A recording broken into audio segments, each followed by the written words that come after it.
first thing we're going to talk about is a traditional classroom. So the definition of a traditional classroom is we're in a brick and mortar building.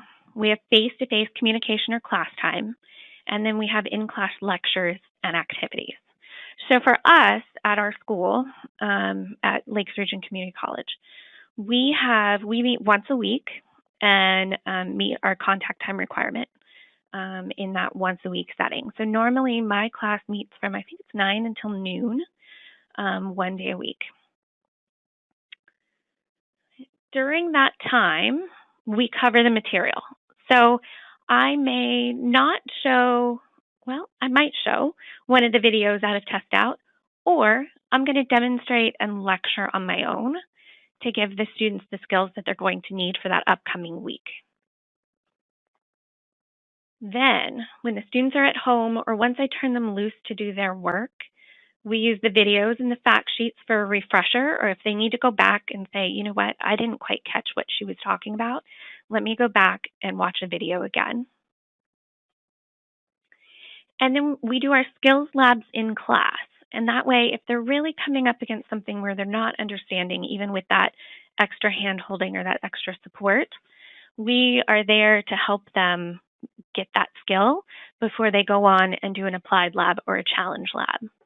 If there's enough time in class and they choose to do that applied lab or challenge lab in class, I do let them do it in class.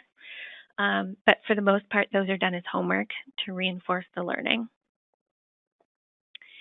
We use capstones and exams for end-of-topic assessments. So within Test Out, and I'll talk more to this at the end, I'll show you where it's at, they actually supply some capstones for each topic. So at the end of Word, at the end of Excel, at the end of Access, at the end of PowerPoint, there are these capstones that the students can use.